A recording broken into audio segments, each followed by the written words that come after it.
আজকে আমি সকালবেলায় ঘুম থেকে উঠে পড়াতে চলে গেছিলাম। তারপরে বাড়ি এসে রেডি হয়ে বেরিয়ে পড়েছিলাম দিদাবাড়ি যাব বলে, ঘুরতে নয়, ডাক্তার দেখাতে যাব। তারপরে স্টেশন থেকে টোটোতে উঠে পড়লাম। টোটোতে উঠে পড়ার পরে দেখি দুটো মেয়ে আমার অপোজিটে বসে আছে। এই ভিডিওটা আমি এই জন্যই করেছি, এটা একটা প্রমাণ যে কোনো একটা রিলেশনশিপে বা প্রেম ভালোবাসায় ছেলেদের থেকে মেয়েরাই বেশি ঠকায়, এটাই তার প্রমাণ।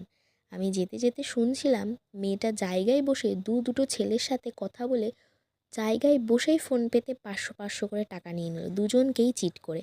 যাই হোক, সেসব বাদ দাও, আমি দিদাবাড়ি চলে আসলাম। তারপরে ডাক্তার দেখাতেও চলে গেলাম।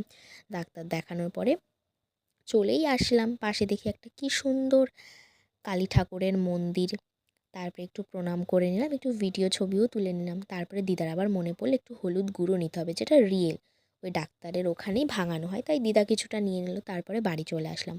বাড়ি আসার পরে দেখি দিদার বাড়ি একটা লঙ্কা গাছে কত লঙ্কা হয়েছে, লঙ্কাতে গাছটা ঝুঁকেই পড়েছে। তারপরে লঙ্কাগুলো তুললাম, একটা নয়নতারা ফুল গাছের চারা ছিল সেটাও নিলাম। গাছে দেখি দিদা বেগুন তোলার পরেও এই 4টে বেগুন রয়ে গেছে, সেটাও তুলে নিলাম। আর এইগুলো কী গাছ বলো তো? এটা হচ্ছে পাথরকুচি পাতার গাছ।